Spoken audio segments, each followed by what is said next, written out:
BJP പ്രാദേശിക നേതാവും ഗ്രാമപഞ്ചായത്ത് മുൻ അംഗവുമാണ് മർദ്ദനമേറ്റെന്ന പരാതിക്കാരൻ ശശി. വെള്ളിയാഴ്ച വൈകുന്നേരം ശശി ജോലി കഴിഞ്ഞ് വീട്ടിലെത്തിയപ്പോഴാണ് മകനും സുഹൃത്ത് സനീഷും കൂടി മദ്യപിക്കുന്നത് കണ്ടത്. നേരത്തെയും ഇത്തരത്തിൽ ഇരുവരും ചേർന്ന് മദ്യപിക്കുന്നത് കണ്ട് വിലക്കിയിരുന്നു. എന്നാൽ വിലക്ക് കാര്യമാക്കാതെ മദ്യപാനം ആവർത്തിച്ചത് ശശിയെ ചൊടിപ്പിച്ചു. ശശി ഇത് ചോദ്യം ചെയ്തു. തുടർന്ന് തർക്കവും സനീഷുമായി ഒന്നും തള്ളിലേക്കും കാര്യങ്ങൾ എത്തി. ഒടുവിൽ ശശി സനീഷിനെ വീട്ടിൽ നിന്നും ഇറക്കി വിട്ടു. തുടർന്ന് അടുത്ത വീട്ടിലേക്ക് ആഹാരം കഴിക്കാനായി ശശി പോയപ്പോൾ അവിടെ എത്തിയ സനീഷ് പലക കഷണം ഉപയോഗിച്ച് ആക്രമിക്കുകയായിരുന്നു അത്രേ. തലയിലും പുറത്തും കാലിലും ചെവിയുടെ പിറകിലും പലക കൊണ്ട് അടിയേറ്റുവെന്നാണ് പരാതി. ശേഷം സമീപത്തെ തോട്ടിലേക്ക് തള്ളിയിട്ടു അത്രേ. നിരന്തരം വീട്ടിൽ മദ്യം കൊണ്ടുവന്ന് എൻ്റെ മകൻ ഇവിടെ ഇരുന്ന് കഴിക്കുന്നത് ഞാൻ വിലക്കിയിട്ടുള്ളതാണ്.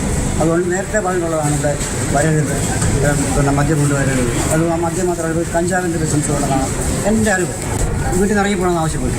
ഉടനെ എന്നോട് ചീത്ത വിളിച്ചുകൊണ്ട് നീ ആരുടെ പറയാൻ എൻ്റെ എന്നെ കയറി ഞങ്ങൾ മുണ്ടും തൊള്ളുണ്ടായി. വീഴ്ചയിൽ ശശിയുടെ കാലിന് പരിക്കേറ്റു.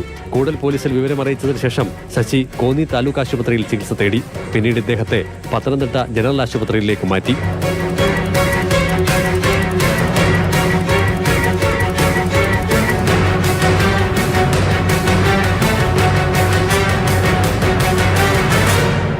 മാതൃഭൂമി ന്യൂസ്, പത്തനംതിട്ട.